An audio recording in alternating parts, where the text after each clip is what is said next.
اس کی بیوی روبینہ فاطمہ کے پیر پکڑ کر معافی مانگنے لگی کہ آپ بھائی سے کہیں کہ ہمیں معاف کر دیں۔ میں نے جب سے سنا کہ اللہ نے آپ پر رحمت کی ہے تو مجھ سے رہا نہیں گیا۔ میں نے ریاض سے کہا کہ مجھے ساتھ لے جاؤ، میں اپنی جٹھانی کی خدمت کروں گی، اس کا خیال رکھوں گی، اسے زمین پر پیر بھی نہیں رکھنے دوں گی، بس آپ لوگ ہمیں سہارا دے دو۔ فاطمہ نے میری طرف دیکھا تھا لیکن میں نے کوئی جواب نہیں دیا۔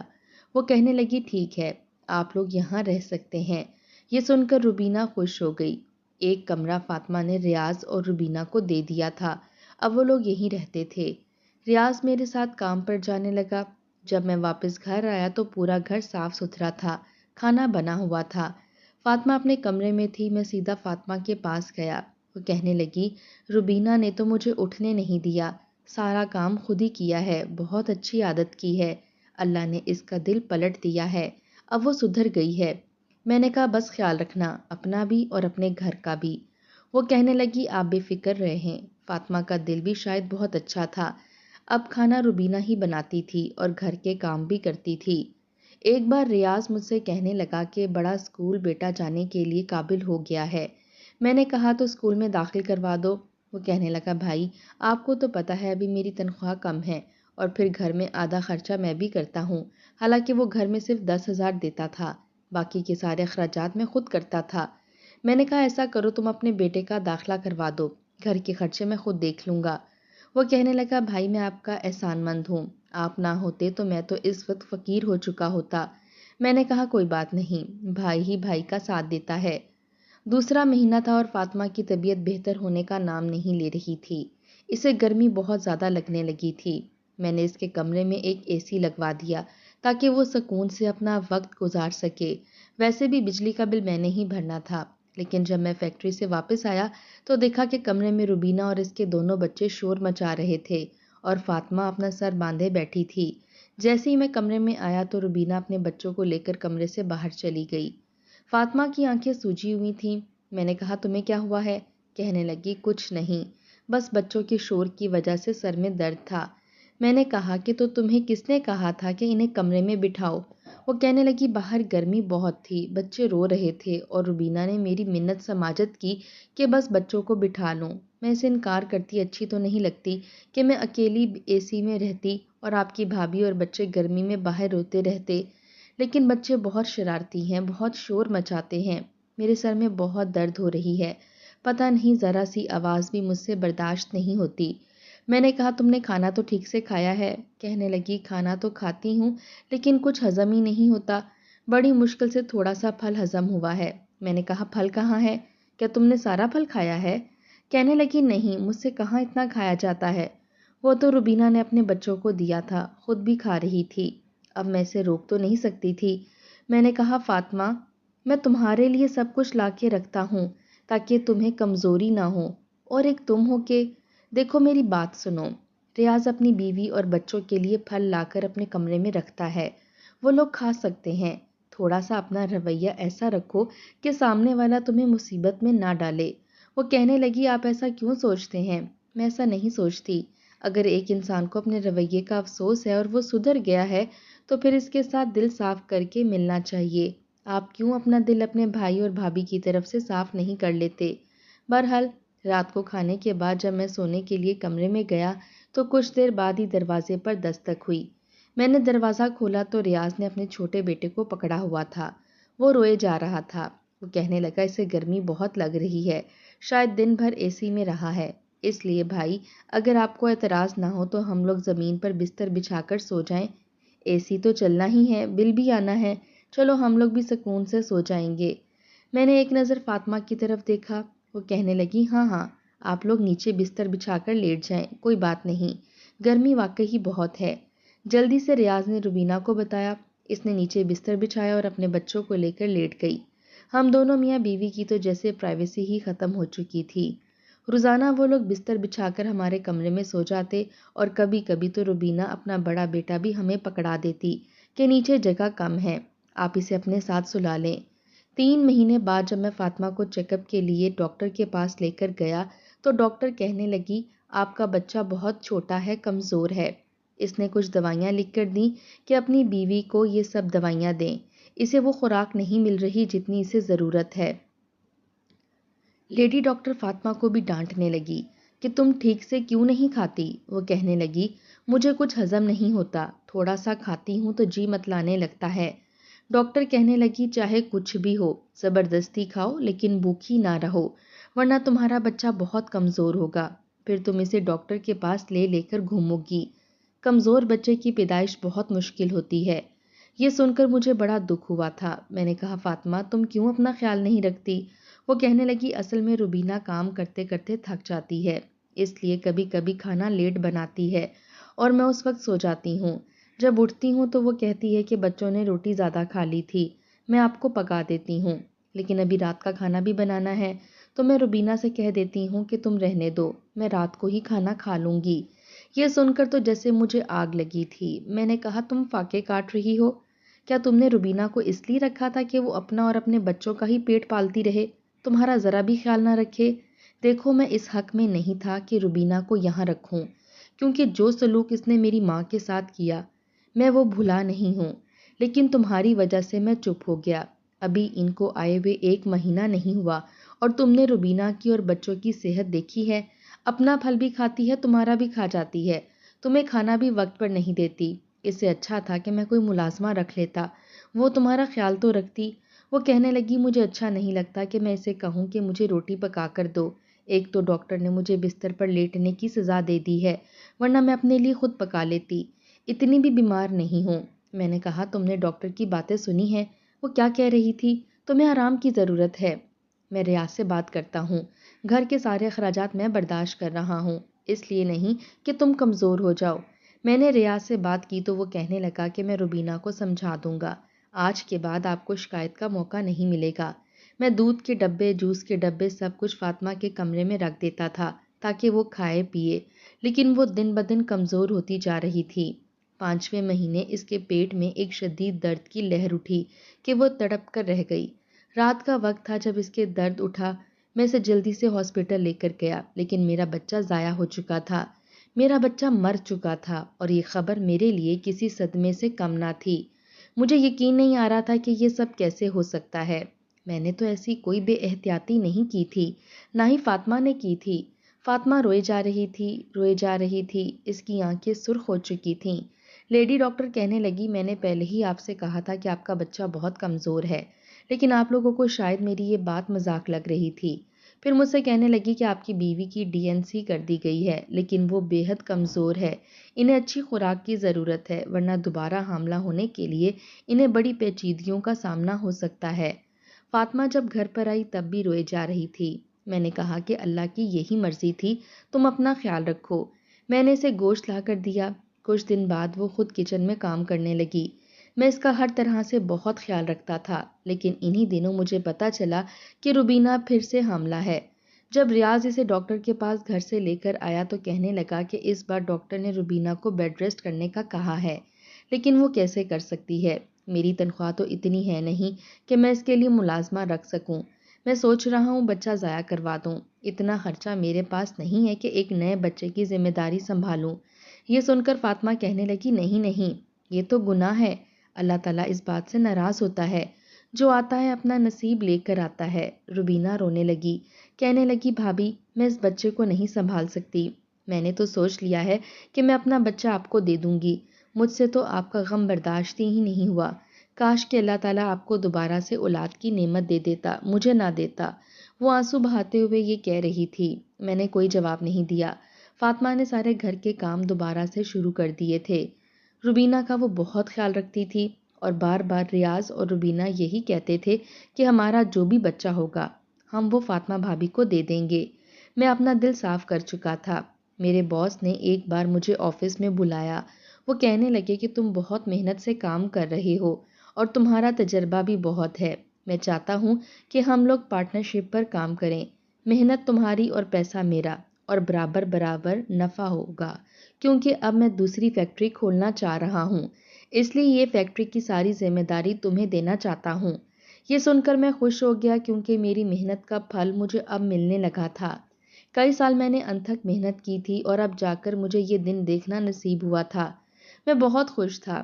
گھر گیا تو مٹھائی کا ڈبہ لے کر گیا تھا، جب میں نے یہ خوشخبری ریاض کو اور فاطمہ کو سنائی تو ریاض خوش ہو گیا۔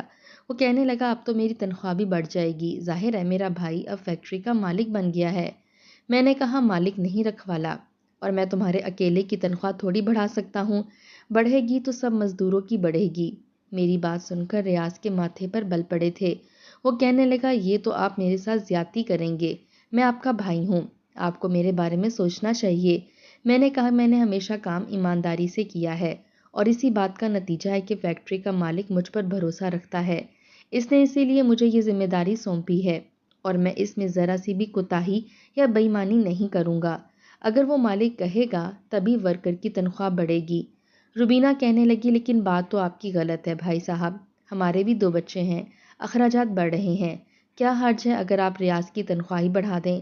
اب تو سب کچھ آپ کے ہاتھ میں ہے، یہاں تک کہ مالک نے آپ کو بینک میں اکاؤنٹ بھی کھلوا کر دیا ہے، پیسہ بھی آپ کے ہاتھ میں ہوگا۔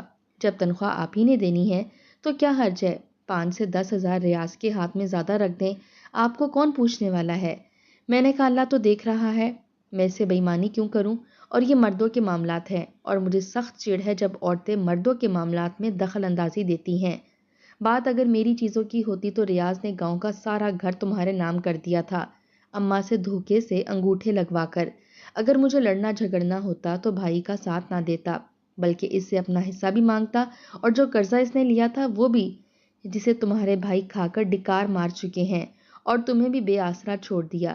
میری بات پر روبینہ کا چہرہ سرخ ہوا تھا، غصے سے وہ کمرے میں چلی گئی۔ ریاض کا بھی منہ بن گیا، دونوں بچوں کا ہاتھ پکڑ کر وہ بھی اپنے کمرے میں چلا گیا۔ فاطمہ کہنے لگی آپ کو کیا ضرورت تھی یہ بات کرنے کی؟ اگر آپ نے بھائی کے ساتھ کوئی نیکی کر ہی دی تھی تو ضروری تو نہیں کہ اسے جتایا جائے۔ میں نے کہا کیا تم وہ وقت بھول گئی ہو؟ اتنی محنت کی تھی ہم لوگوں نے دبئی میں، اور آج اگر مجھے میرے صبر کا کوئی انعام مل رہا ہے تو یہ کہہ رہا ہے میں بے ایمانی کروں تاکہ اللہ تعالیٰ مجھ سے اس نعمت کو چھین لے۔ وہ کہنے لگی ایسا کچھ نہیں ہوتا، کوئی نعمت نہیں چھنتی، چلیں آپ چھوڑیں، غصہ نہ کریں۔ میں نے کہا مجھے جب وہ وقت یاد آتا ہے تو تمہیں نہیں پتا، میرا خون کھول اٹھتا ہے، میں سوچ بھی نہیں سکتا جس طرح کا رویہ اس نے میری ماں کے ساتھ رکھا تھا، میں کچھ بھی بھولا نہیں ہوں، مجھے سب کچھ یاد ہے، میری ماں کس طرح سے تڑپ تڑپ کر مری ہے، گندا جانوروں والا پانی پی پی کے، جانوروں والا چارہ کھا کھا کے۔ میں نے بدلہ لینا ہوتا تو کبھی بھی انہیں سہارا نہیں دیتا، لیکن مجھے یہ جو کام کہہ رہا ہے میں وہ ہرگز بھی نہیں کروں گا۔ میں دیانت داری کبھی نہیں چھوڑوں گا اور نہ ہی کسی کی تنخواہ بڑھاؤں گا جب تک کہ میرا سیٹھ مجھ سے یہ نہ کہہ دے۔ میرے سیٹھ نے مجھے ابھی تنخواہ بڑھانے کے لیے نہیں کہا تھا، مجھے سمجھ نہیں آتی تھی کہ تنخواہ بڑھوا کر ریاض نے کرنا کیا ہے۔ گھر پر سارے اخراجات میں اٹھا رہا تھا، صرف اپنے بچے کی فیس ہی وہ بھرتا تھا، اس کے علاوہ وہ کچھ نہیں کرتا تھا۔ مہینے کے 30 ہزار وہ کہاں خرچ کر رہا تھا، کیا کرتا تھا، مجھے کچھ پتا نہیں تھا۔ اب تو اس کی بیوی کی ڈاکٹر کی فیس بھی میرے ذمہ آ چکی تھی۔ ابھی 15 دن ہی گزرے تھے کہ ریاض کہنے لگا بھائی صاحب مجھے ایک موٹر سائیکل کی ضرورت ہے، مجھے روبینہ کو ڈاکٹر کے پاس لے کر جانا ہوتا ہے اور رکشوں میں اور بسوں میں دھکے کھانے پڑتے ہیں۔ دوسرا میں ویسے بھی گورنمنٹ کے ہاسپٹل میں کیس کروانا چاہتا ہوں کیونکہ میرے پاس پیسے نہیں ہیں۔ فاطمہ کہنے لگی بھائی آپ کو کس نے کہا ہے کہ آپ پیسے خرچ کریں؟ ہر مہینے میں روبینہ کو چیک اپ کے لیے پیسے دیتی ہوں اور اپنی لیڈی ڈاکٹر سے بات بھی کر رکھی ہے۔ وہ کہنے لگا ہم اتنے نخرے برداشت نہیں کر سکتے، رہنے دیں، میں اپنی بیوی کو اپنی حیثیت کے مطابق ہی رکھوں تو بہتر ہے۔ ہاں لیکن یہ مت سمجھیے گا کہ میں اپنی بات سے پھر جاؤں گا، بچہ ہوگا تو آپ کو دے دوں گا۔